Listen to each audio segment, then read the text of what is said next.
పాలాని college ప్రభుత్వ రంగ సంస్థలో ఈరోజు ప్రభుత్వం నడుపుతూ దాని ప్రైవేటీకరణ చేశామని చెప్పని ఎక్కడా లేనటువంటి సాంప్రదాయం, ఎన్నడూ జరగనటువంటి సాంప్రదాయం. ప్రభుత్వ రంగంలో కాలేజీని ఎక్కడైనా ప్రైవేటు వ్యక్తుల నిర్వహణకి ఇచ్చారా? అది అన్నో చూపండి. మీరు ఏదైనా ఉంటే చెప్పండి, ఇదిగో ఇది జరిగిందని చెప్పి చూపించండి. కాబట్టి వైద్య రంగంలో మన రాష్ట్రం కన్నా ముందు వరుసలో ఉన్నటువంటి అనేక రాష్ట్రాల్లో కూడా ఇది ప్రభుత్వ కాలేజీలు ఏదైతే ఉందో వాటిని ఎక్కడన్నా ప్రైవేట్కి ఇచ్చారా? ప్రైవేటీకరణ అనేటువంటిది జరిగిందా? ప్రైవేటీకరణ ఎక్కడన్నా చేశారా? దీనికి సమాధానం చెప్పడంలే.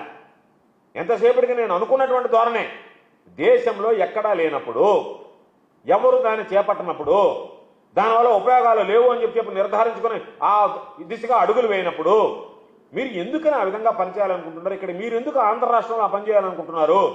దాని అర్థం మీకు వచ్చేటువంటి కమిషన్లు మీకు సంబంధించినటువంటి వాళ్ళకి దోచిపెట్టాలనేటువంటి దుర్మార్గమైనటువంటి ఆలోచన కుట్ర మీలో ఉందా లేదా?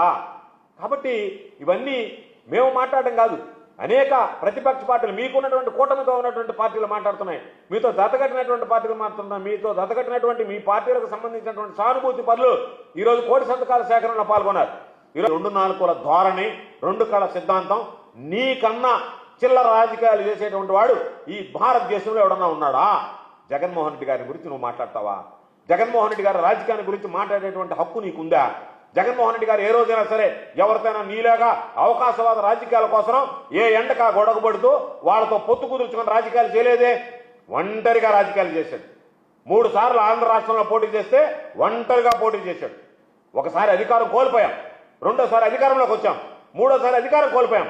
అధికారం వచ్చినా అధికారం రాకపోయినా నీలాగా చిల్లర రాజకీయాలు, చిల్లర కోసం పొరపాట్లు చేసినటువంటి చిల్లర కోసం ప్రజలకు సంబంధించినటువంటి ఆస్తులు తాకట్టు పెట్టినటువంటి పరిస్థితి ఏ రోజు కూడా